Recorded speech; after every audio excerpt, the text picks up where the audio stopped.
So apparently you can get speed camera alerts on your Mercedes, as in on the inbuilt sat-nav. I gotta try this. Okay, so theoretically speaking, all of the fixed speed cameras for the UK are on this memory stick. And if I plug it in, it's gonna give me alerts before I get there. Well, there's only one way to find out. Let's plug it in and test it out. And handily, there is a speed camera literally just up the road here, so I am genuinely curious to see what happens. So I can see it.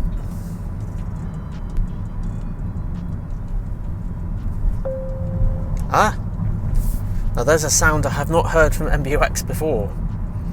Well, there we go. Speed cameras kind of natively in MBUX. That's pretty cool. Hey, what's up guys, and welcome to the channel. My name's Nick O'Leary. Now, speed cameras in a Mercedes. I never thought I'd see the day. And well, as you've seen, surprisingly, does actually work. So this guide is a little tutorial on how you can do the same thing for your own car. And there's two things you can try. Number one is the free version, which is on this website here. So this is called Free Speed-Cam-Updates. And I did try this, but it didn't actually work. Well, it didn't work at all. Maybe it's only compatible with maybe certain models or something like that. But certainly for the car that I tried, so it was an A-Class with MBUX, it didn't work. So then what I did is move on to the paid version.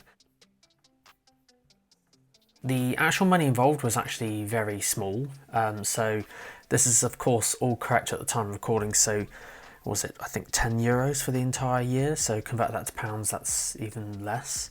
But yeah, look at the supported devices. It's Mercedes COMAND online. There's NTG 4.5, 4.75, 5.1, 5.2, 5.5. I mean, I've only been making videos on YouTube for the past few years, and I've never heard of any of the ones before 5.5 or 5.2, so I didn't realise there were more.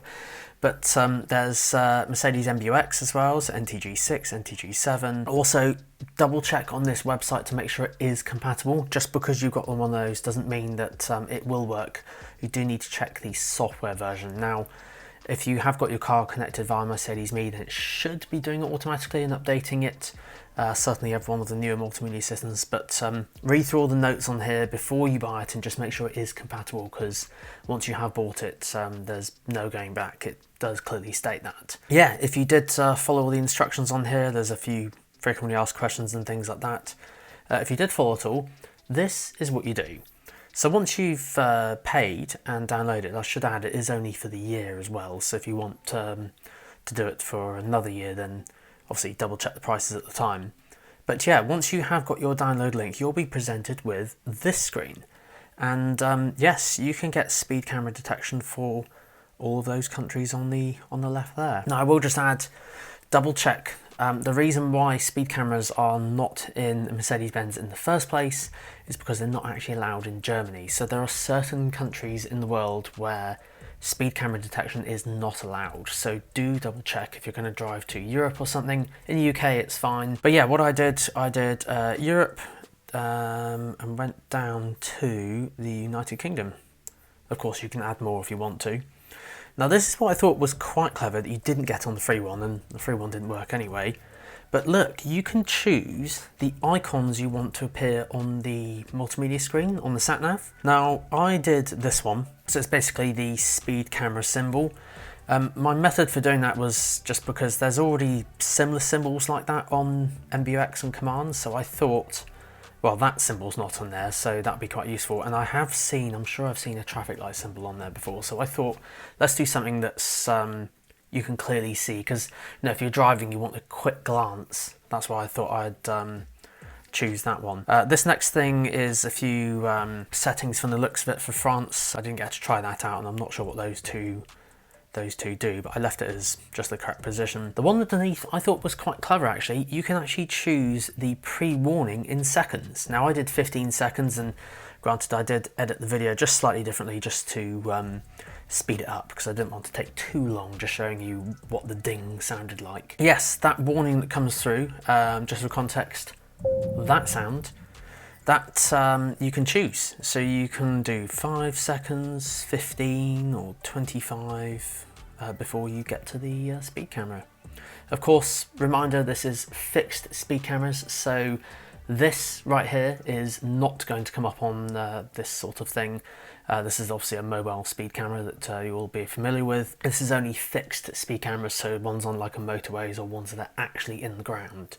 So obviously just factor that in. But yeah, so after that you hit download, and then we move on to the final part, which involves putting them onto a memory stick. Now once you plug your memory stick in, this is what it's going to look like. So what you want to do is make sure you've got a folder called Personal POI. Now the reason why it's called Personal POI, and this is Personal Points of Interest, very cleverly, the speed cameras themselves on the on this thing come up as POIs in the car, and I'll show you how to enable it in the car in a second once we've got it on the memory stick. But yeah, basically they are a personal point of interest, so that's why they appear on there. But yeah, that's why there's a folder called Personal POI. So make that folder personal and then no space POI. And then basically you just drop your 2 files into there as per the instructions on the website. The next bit is super easy. This is where we turn our attention to the car. Now this will vary slightly depending on your model of Mercedes and multimedia system. So this guide is for NTG6, just because I know that is the most common.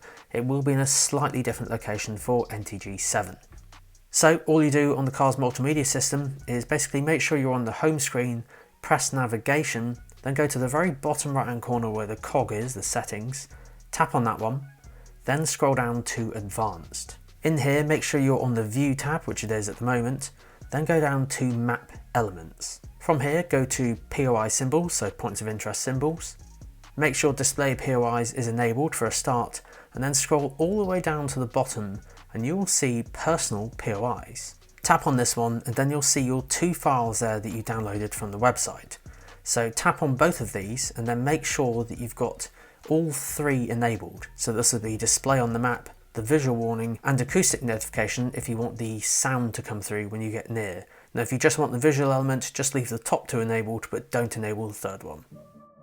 But yes guys, it's as simple as that. Basically just going onto the website, choosing either the free version, I mean obviously try that out first, but as I said, it sadly didn't work for me in the car I had access to. But yeah, just went on this website. If you want to see what these are, links are in the description down below, and I'll put them in the comments section as well for the free and the paid version. And of course, if you need some hardware as well, so if you need a memory stick, got that down below in the description, and of course USB-C adapters as well if you need that. Now I should add, if you are using COMAND, you probably just need the memory stick, but if you are using MBUX, then you might need a USB-C to USB dongle as well. But yeah, that's as easy as that. I guess the alternative to this is to use smartphone integration, so this will be Apple CarPlay or Android Auto. Basically, this is of course using your phone and is connected to the internet. Certainly things like Waze have community-based kind of speed camera and police alerts and that sort of thing, so those are going to give you the most up-to-date information, but this is particularly useful if you like the Mercedes navigation.